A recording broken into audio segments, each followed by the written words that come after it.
morning, students. So, today we will continue with the topic of sequencing and scheduling. Today's lecture number is lecture 32 and we will talk about the second case, that is processing of n jobs through 3 machines. Now, this is a special case of the case 1, that is processing of n jobs on 2 machines. So, now since we are given 3 machines, we will convert the 3 machine case into the 2 machines case and proceed as before. So, the procedure is as follows, that is we will convert the 3 machine case into the 2 machine case. Before we do that, we need some assumptions. The assumptions are as follows. Number 1, we have 3 machines A, B and C, and second assumption is each job is processed in a prescribed order, that is A, B and C. First of all, A has to be processed, then B and then C. Assumption number 3, transfer of jobs is not permitted, that is jobs have to be processed over the machines in a specified sequence strictly. So, this sequence is fixed. The fourth assumption says exact and expected processing times on each of the machines is given. Now, although there is no general procedure which is available, but we can convert it into the previous case as follows. It is only for the special cases when either one or both of the following conditions hold. So, the minimum time on which machine A is greater than or equal to the maximum time on machine B. So, either the first condition or the second condition, that is the minimum time on machine C is greater than or equal to the maximum time on machine B. So, please note either one or both. If both or one of these conditions hold, then we can reduce the 3 machine case to the 2 machine case. So, remember these 2 conditions, minimum time on machine A should be greater than or equal to maximum time on machine B, and number 2, minimum time on machine C is greater than or equal to maximum time on machine B. So, once these conditions are satisfied, then we will replace the problem with an equivalent problem involving n jobs and 2 machines. So, now we have n jobs on 2 machines and we will denote these 2 fictitious machines as G and H. Of course, the processing times of the G's and the H's have to be calculated, and they are calculated like this, that is Gi is equal to Ai plus Bi, and similarly Hi is equal to Bi plus Ci. If this problem with the prescribed order Gh is solved, the resulting optimum sequence will also be an optimum sequence for the original problem. Remember that the conditions, they have to be satisfied. If these conditions are not satisfied, then there is no general procedure for solving this case.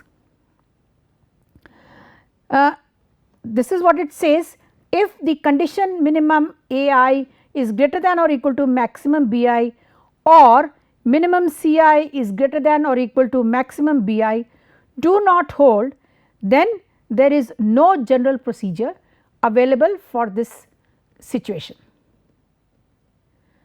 So, let us take an example to understand how this method will work. Suppose there are 5 jobs, each of which must go through the 3 machines A, B and C, and the order is given to be A, B, C. The processing times on each of the 3 machines is given, and the problem says that we are required to determine a sequence of processing of these 5 jobs for which the entire process will be completed in the minimum time possible. Now, this is the data that is given to us, that is we have the 5 jobs numbered as 1, 2, 3, 4, 5 and the processing times on each of the machines A, B, C. On A it is 8, 10, 6, 7 and 11, and on B it is 5, 6, 2, 3 and 4, and similarly on C it is 4, 9, 8, 6 and 5. Now, first of all we need to find out the minimum of the AIs. So, minimum of AI is 6. Look at the second column, that is the column under A, you find the minimum is 6. Then in the second step you look at the maximum of the BIs. Maximum of the BIs is 6. This is maximum of BIs, this is minimum of AIs, right. Then we also need to look at the minimum of the CIs. So, what is the minimum of CIs? Minimum of the CIs is 4. Therefore, now we want to see whether the given conditions are being satisfied or not.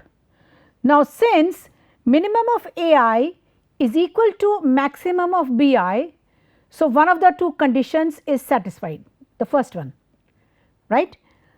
Therefore, we are now allowed to use the first case, that is we will reduce the problem into an equivalent problem involving the 5 jobs and 2 fictitious machines G and H like this.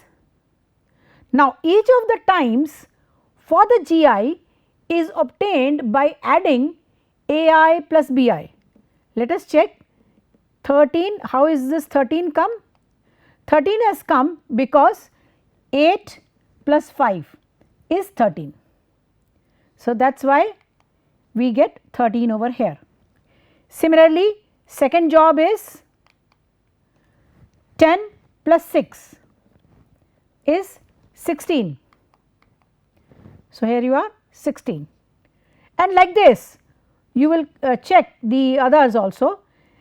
Similarly, for the HI machines, let us look at HI, this should be equal to BI plus CI.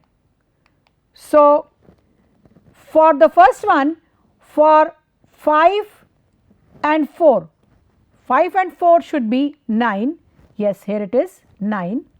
Similarly, 6 and 9, it should be 15, yes, it is 15, and like this. So, you can check the remaining ones also. So, therefore, we have constructed the 2 machine case from the 3 machine case. Now, once we have done this, then we have come to the second case, I mean the first case. So, the first case is that there are 2 machines which have to be processed, the 5 jobs have to be processed on the 2 machines. Now, we will do it the way we did before. I will leave this as an exercise for you to solve, and you will find that the new problem can be solved in many number of ways. So, these are some of the solutions that can be obtained. So, 32145, 32415, etc. So, I will leave it as an exercise for you to solve this 3 machine case using the 2 machine case based on the previous method. Next comes the elapsed time and the total idle time.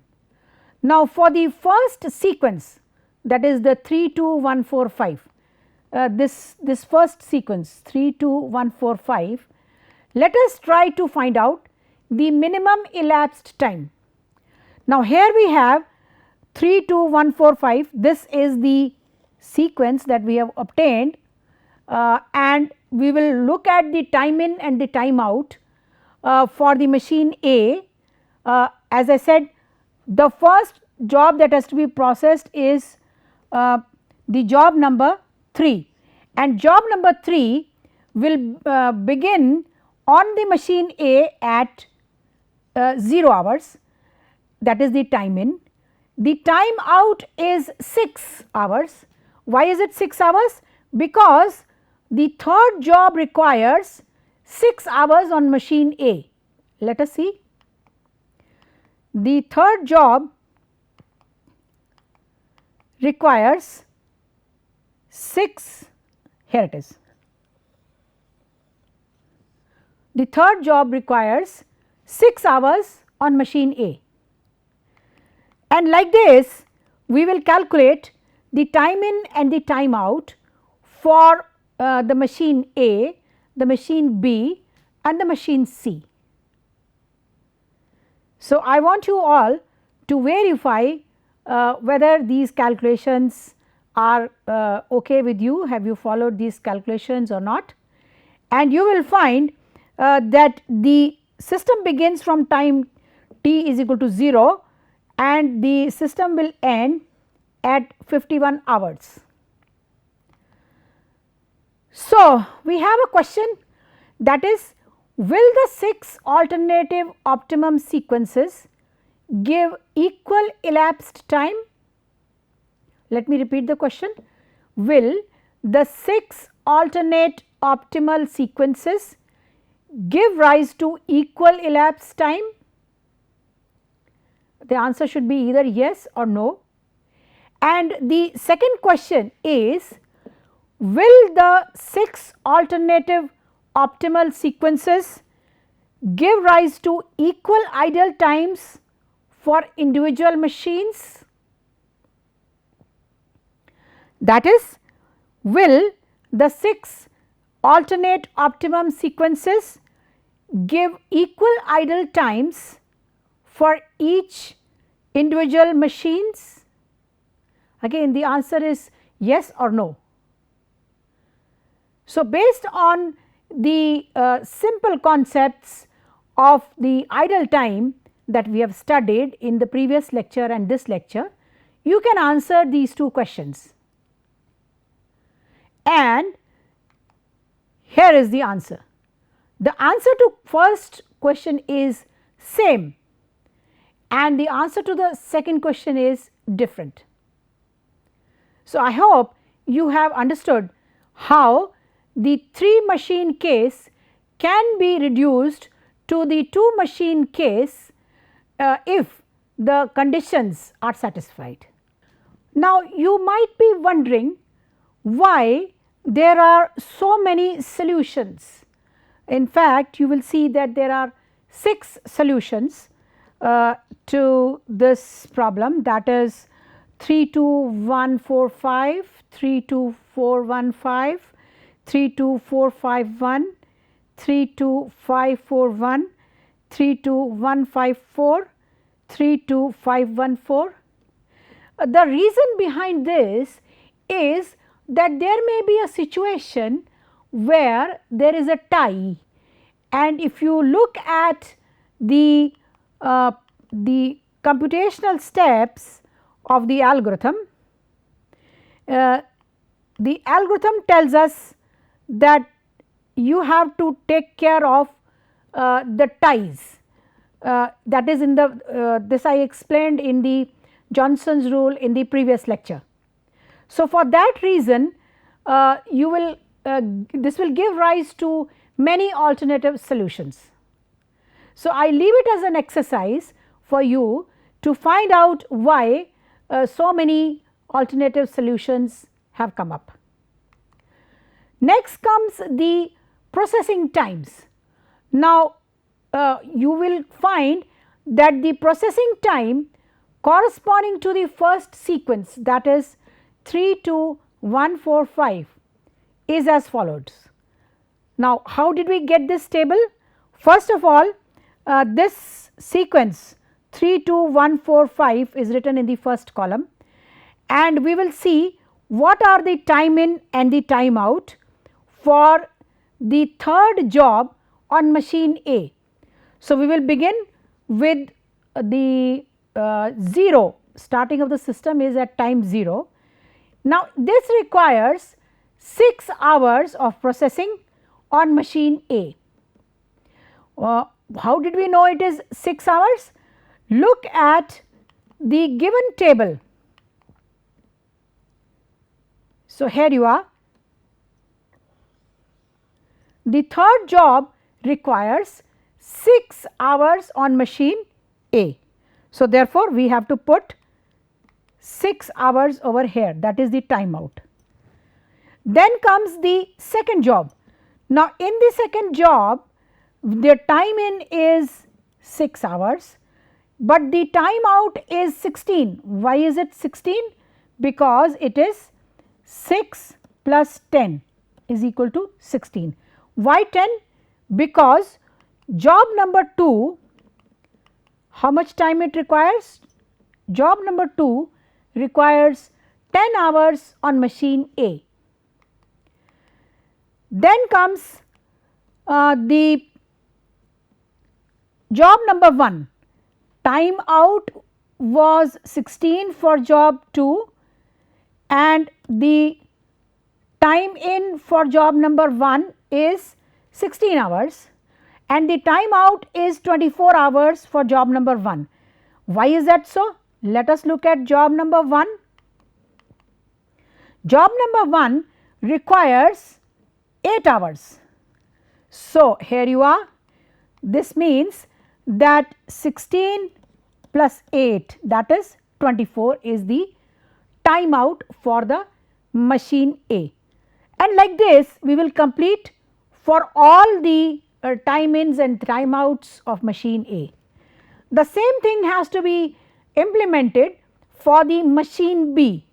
However, we have to make sure that since the third job is being first processed on machine A, so the time out is 6 on the machine A, but the time in on machine B is 6, it cannot be before. And on the machine B, the time out is 8. Why is that so? Because 6 plus 2 is equal to 8. What is this 2? 2 is the processing time on the third machine.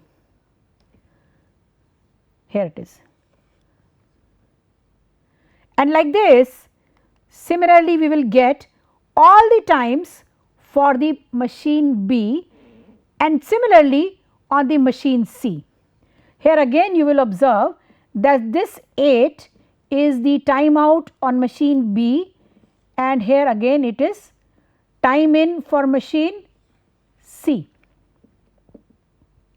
Like this you will follow that how these times have to be calculated depending upon the processing times for the corresponding jobs in such a way that the machines are available and they are not idle. And as before, we can calculate the idle time for machine A, idle time for A, idle time for machine B, idle time for machine C and the total idle time.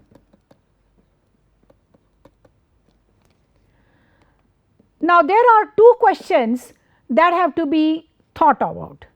The first question is, will the 6 alternative optimal sequences give rise to equal elapsed time?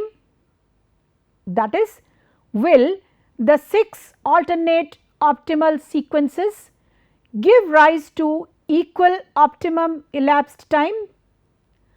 You have to reply yes or no.